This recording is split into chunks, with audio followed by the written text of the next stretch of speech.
Salut à toi, ici Joseph et dans cette vidéo, je vais te partager comment créer des big ideas qui génèrent des millions d'euros, t'expliquer c'est quoi une big idea, comment les trouver, les erreurs à éviter, les best practices, les différents types de big ideas que tu peux créer, etc. pour que tu puisses avoir des campagnes marketing qui génèrent des millions d'euros. Une bonne big idea peut faire la différence entre une campagne qui rapporte des miettes à une campagne qui rapporte littéralement des millions d'euros. Et on l'a fait dans plusieurs niches. Et aujourd'hui, je vais te partager tout ce que je sais sur les big ideas. Il y aura énormément d'informations, donc je te conseille de prendre soit un iPad, soit un papier pour prendre des notes. Et allons-y. Avec les clients avec qui on travaille, on a remarqué que tous nos clients, quand on a fait les sessions d'onboarding et les audits, ils n'avaient pas de big idea. En gros, une big idea, c'est tout simplement c'est l'idée centrale de ton message marketing. Elle doit capter l'attention instantanément, donner envie d'en savoir plus, créer un peu de curiosité. Et le lecteur doit se dire « Ah, j'ai jamais vu ça, c'est nouveau, j'ai envie de savoir c'est quoi, donc je vais continuer soit à lire la page de vente, soit à regarder la VSL. » En gros, ça devient la colonne vertébrale de tout ton message marketing et les arguments sur ta page de vente ou dans ta VSL vont venir soutenir la big idea. Donc, elle doit déclencher chez ton prospect les réactions suivantes. Donc, attends, quoi? C'est bizarre, mais j'ai envie d'en savoir plus. C'est différent de tout ce que j'ai déjà vu et je ne peux pas l'ignorer. Donc, ça force le prospect à regarder la suite, à lire ta page de vente. Donc, ça doit être nouveau, ça doit piquer de la curiosité, ça doit créer un sentiment d'urgence. Et si ça ne fait pas ça, ta big idea est mauvaise.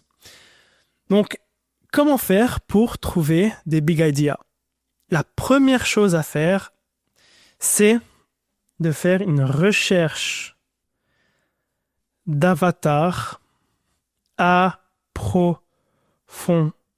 Et si vous regardez mes vidéos YouTube, vous savez que je parle toujours de recherche d'avatar. C'est tellement important parce que tout découle de ta recherche d'avatar. Si tu ne la fais pas bien, ton message marketing ne va pas être puissant, ça ne va pas convertir, tu auras des leads qui ne sont pas qualifiés. Il n'y a rien qui va faire du sens. Donc c'est pour ça c'est super important de faire une recherche approfondie sur ton avatar et tes big ideas, tes idées de marketing vont venir de justement cette recherche-là. Et c'est pas moi qui l'ai dit, c'est Eugene Schwartz. Eugene Schwartz, comment il faisait pour trouver des big ideas? C'est en faisant justement des recherches d'avatar approfondies. Et une recherche d'avatar, c'est pas Ginette, 35 ans, qui veut perdre du poids. C'est vraiment savoir ses peurs inavouées, qui n'ose même pas avouer à lui-même, ses désirs, l'identité qu'il aimerait se construire, etc., etc. Et lorsqu'on comprend profondément son avatar, à ce moment-là, on pourra trouver des big ideas. Il faut aussi savoir et connaître toutes les solutions que ton avatar a déjà essayé et pourquoi ça n'a pas fonctionné. Pourquoi c'est primordial? Parce que ça va te permettre de mieux positionner ton offre et ta méthode pour te différencier de tout ce qui a pu essayer sur le marché, de tout ce qui a pu voir sur le marché. Donc là, on rentre dans ce que j'appelle l'échelle de sophistication. Et ça encore une fois, ça vient d'un concept que j'ai appris de Eugene Schwartz. Je vous recommande fortement de lire son livre. Ça s'appelle Breakthrough Advertising. C'est un peu long à lire. Mais franchement, si vous faites du marketing en ligne, c'est un livre que n'importe quel coach, formateur, même entrepreneur doit lire.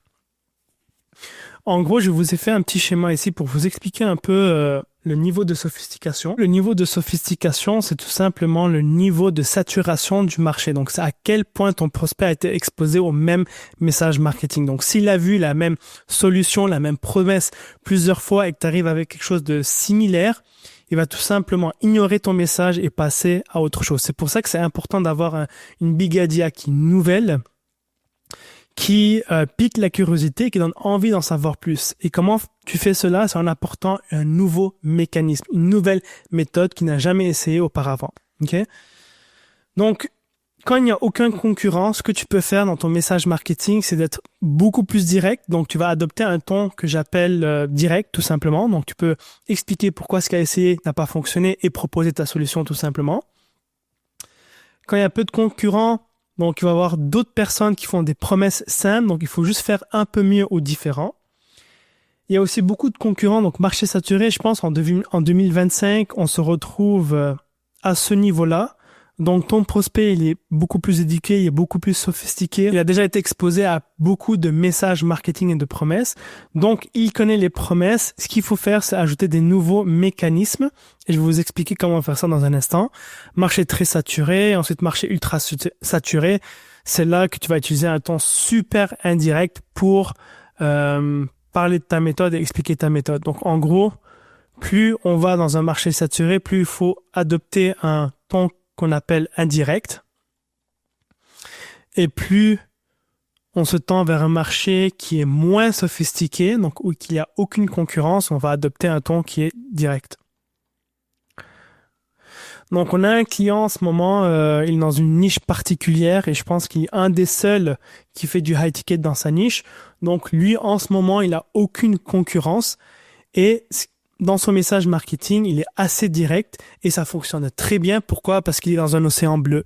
Plus tu te tends vers un océan rouge, donc un marché saturé, plus il faut apporter des nouvelles idées, des nouvelles big ideas et des mécanismes uniques qui sont différents. Alors, bon, retournons aux big ideas. Donc une fois qu'on a compris tout ça, qu'on a fait une recherche de notre avatar, ce qu'il faut faire, c'est apporter un nouveau mécanisme. Donc en gros, le mécanisme unique, c'est tout simplement le fonctionnement de ta méthode. Et pourquoi il faut apporter un mécanisme unique? C'est parce que la première chose, ton prospect, il est sceptique, il doute, donc il faut l'expliquer pourquoi tout ce qu'il a essayé dans le passé n'a jamais fonctionné. Donc là, ça va créer un aha moment dans sa tête, ça va briser toutes ses croyances limitantes et il va aboutir à ses propres conclusions. Il va se dire, la solution de Joseph est la meilleure parce que je comprends enfin pourquoi tout ce que j'ai essayé dans le passé n'a jamais fonctionné. Donc une fois qu'il comprend cela, tout ce que tu as à faire, c'est présenter ta méthode qui est unique et qui est différente. Et le taux de conversion de la VSL ou le taux de conversion de la page de vente va être beaucoup plus élevé que si tu ne fais pas ça. Donc là, ce que je vais faire, c'est je vais vous montrer quelques exemples et comment on a fait pour trouver des big ideas. Comme ça peut t'inspirer à trouver tes propres big ideas. Donc, je vais commencer par la compétence méconnue de 1842. Donc, en gros, lorsqu'on a lancé les copywriters, on a fait une étude du marché, on a remarqué que la majorité des gens parlaient directement du copywriting. Donc, comment gagner sa vie avec du copywriting? Le problème avec ça, c'est que la majorité du marché n'a aucunement conscience de ce que c'est le copywriting. Donc, parler directement du copywriting, c'est une mauvaise chose à faire. Ce qu'il faut faire, c'est adopter un ton qui est indirect, parce que le prospect, c'est même pas c'est quoi le copywriting, l'éduquer sur pourquoi et c'est quoi le copywriting et comment ça peut changer sa vie, et par la suite, faire un call to action et vendre ton programme à ticket ou ta formation. Donc, tous nos concurrents s'adressaient au marché qui connaissaient le copywriting et malheureusement, ils adoptaient le mauvais angle pour justement promouvoir leur formation et leur accompagnement. Donc une fois qu'on a compris ça et qu'on a réalisé que la majorité des personnes dans ce marché n'avaient aucune idée de ce qu'était le copywriting, on savait qu'on devait adopter un ton qui est indirect pour parler du copywriting. Donc comment on a fait pour trouver la compétence de 1842? On a tout simplement fait des recherches. J'ai fait une recherche sur Google pour savoir quand a été inventé le copywriting. Et c'était en 1842. Donc, le premier copywriter a été en 1842. Il y avait aussi une histoire de Claude Hopkins. C'était un concierge, je crois. Et ce concierge-là, il a quitté son job pour devenir un copywriter. Et dans le temps, il gagnait plus de 100K par an. Donc là, tu as deux big ideas. Tu as la big idea de la compétence méconnue de 1842 qui te permet de générer un revenu en ligne, ou tu peux adopter un ton ou un angle qui va aborder une histoire et qui raconte l'histoire de ce copywriter.